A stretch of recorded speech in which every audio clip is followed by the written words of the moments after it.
Fatalo fatu nei foi so fo malo le so fua ya lo mai ole tautua la Samoa Entertainment TV mai Samoa malo la va faftai tapo mai fai talo mai ya eu si mai al fafona. Toi Paula nei ole aso e mamau ai ele silia le luas fultu stala. Ma leo whaasala lau al Pasifika mafu anga e lai o na tau o lo lato sao. E wha mau a fianga mai swinga o le tau. Wa whai nai le sisi o manga o tangata soifua. O le tau o ngā lue ngā tu stala ma leo whaasala lau e mafu ai o Leilua e tangata o lato wa fianga. Mai mea tutupu ma leilo loa ai e le to e maua mai ni wha mau ngā tau o le tangata e so tanga le sisi o manga. O le tau o ngā lue ngā tu stala ma leo whaasala lau. E mawhai o na fitu na iai ni anga ma toe wha tonu fula wai. Ise la sanga wasili atu. Ai ole fa awala tua yo leo mamafo fongo tangata wa afia isuingo le tau. Mole sila fia lau tele. O matafa yo yetu stala mala ufa sa lau fa ailoa afianga ile tamau ainga. Ai o anga ifanua si o manga mawa inga e mo i fo ilangona fa tangata peitai. O le sao le tu stala le fa ailoa atu afianga ati o suinga o le tau. E fa ale ngā o ia ai ngoto mali e i folava se o ngā ele.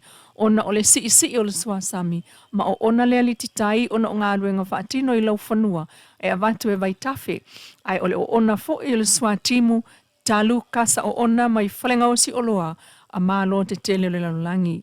O isi mafuanga e tā wai ngā ruenga tu stala malau whaasalau, e ta uatu i tangata lau tele o lato wa fianga, mo se taimi umi ona o matangi a whāma lo longa. O tu stala malau whaasalau le isi lea o mga vai o whaamtalanga e whaawau, ona tala noi nai peam ta uputa wa fianga o tangata i sui ngau le tau. Pei o le si tia o le vevela, ona o kasa o ona, whaatupula ia mai whalenga o si oloa mālo te tele. O tu stala wa whaawala atu ai leo o tangata mai atu motu, ia lato fo i tū maanga o lo soi fuai. O le mtawha i fo i atu stala, ma le au whaasalalau, le muli ta ia mali poti sao o malo ma whaalapo ptonga, ai o le ngangana e malam la mai tangata i swinga o le tauma o nā fianga. O whaamalo longa whaevanga lia ma wabenga whaalawa i tele. Leo o mailo na whaasalonga i Samoa il whai ungon vai asanei. Les whareile ma les to na i leono i le fiafi. E whai e le multi-purpose hall i tuanei mato. E pe on whailo le sunga le apostolo kosi latu i lunga o le talo whawhamo o le tae au le solulu. O te tala le awanoa mo so stangata e a fio nei i le sfraile me le stonai o se maftanga wha evanga liolo wha solo i tunu e luas fulima le o mai ei nei i Samoa. Sau tato mafuta le tato maftanga le crusade le asu whareile ma le astronai i le ono le afia tatala e so sesi whaatanga so sesi so se ekalesia. Tanto mon mawina leo langa le leima le mtautia le tu ele nganta le upu fasoa ya le mano le tu fa malolo ai mai le sunga kosi la tu i tāpenanga mo le wha evangalia le wha ingole vai yaso. Ai nisi o tala e talitonu le fono wha atonu le Associated Stala Samoa le Joas Journalists Association of Samoa e le o se soli tu la fono le tu si tala po le wha salalau. Mai le te tau fo'i ona tilo i tu stala o ni tangata soli tu la fono e ala i le whaatinu o lato tiute mo tangata lau tele. Mauna ia malo si ei nei e le Associate tu stala Samoa le Joas e le te tau ona whaawawa i pea ona whaao ngā le vaenga tasi fitu a o le tu la fono soli ngā tu la fono lua o tasi tolu. O le tu la fono leo lo moli ai e leo le sungalangi kirisoma o le tala mua media i le whai o le tala e tu maulalo ai le stangata. Pei tae o le whaamtalanga whaalawa i tele mai le ofisa o le whailau tusia le Joas. Lo lato langolango ina ai o le ngāruenga whaatu stala ma le sa o loto e whai ai se whaasalalunga moni. Ma te ena e le fono whaatonu le whaao ngā pea o lea tu la fono. E avea mā upenga e whaatonu tonu ai le ngāruenga su e whaatu stala.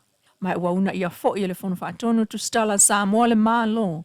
Malem tanga luenga o leo. E tau sisi i tū maanga whaatem kalasi e pui ai le saulutonga o manatum whaasalaunga. Mai leo se soli tu la fono ngā luenga whaatu stala, ma le whaasalalau. E tolu i tū malo le ua wha ni ala tau tala le tupe o le miliona lona lua, maanga wa ailoa i ala tau miliona lona tolu. Na tu whae le taifitu se la ua whemo muel vai sanei, le aso lua se fulu me le toa salamasina hall i songi.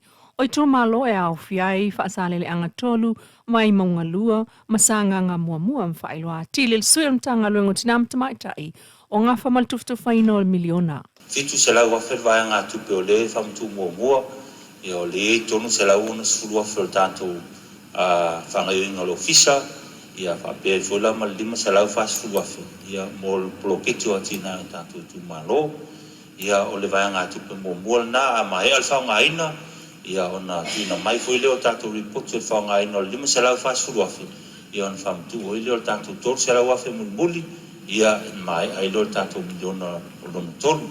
Ia ele o toi pō ma lea tūlanga o leo tātou tūlalata whai ingo nei tau sang whaltupe. O le miliona no tolu leo whasolo, ia ua tolu sfulu ia i tō malo leo mai o na saini a lātou malianga tau tupe. Ia whapopo ilo tātou tū malo nei tolu ala saini nei tai au. Ia le nganga fia na tātou mtanga luenga. Ia mōr sile fia i vaenga e tau ona sile fia mōr tātou miliona no tolu. Ia wa ina iswinga la iti e peona ia ile tātou trends mua pol vaenga tupe mua e whamtu ina atu. Fitu se lau wafel vaenga tupe o le whamtu mua. Ia o le tonu se lau ona sfuru wafel tātou whangaioinga lo fisa. Ia whapea whola ma lima se lau whasfuru wafel. Ia mōr ploketi o atina tātou tu malo. Ia o le vaenga tupe mua na a mahe alwhau ngā ina. Ia ona tuina mai foi leo tātou report se whau ngā ina o lima se lau whasfuru wafel. Ia on whamtu o leo tātou tōru se lau whawhi mulmuli. Ia mai ai leo tātou miliona o lona tolu. Inesio tala, nei longa manuanga tu ngā i fōlinga o se te maloa talavau Samoa lo au mau i Australia i whainga lona tō lua. Na tūla i Itali o na mōrianga i lima i whamsinonga mau lalo i Melbourne i Australia.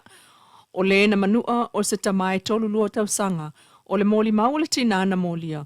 O le masani alona to lua o le o nā matango fiafua la au whaasaina, o na saule i le fale, foli e wha matau wha apalopalo, po o le whaio ni sāwanga i āteia a o lo o tau mwhaia i e tausi, le la tama e wha ato a lua tau sanga le matua. O lo la alo le a lua tau sanga, lo wai lalo vava ai ngā le ofisa o pui a alo ma whanau au se talia, a o whaanga solo i le ilo i longo le neimta upul wha amsinonga.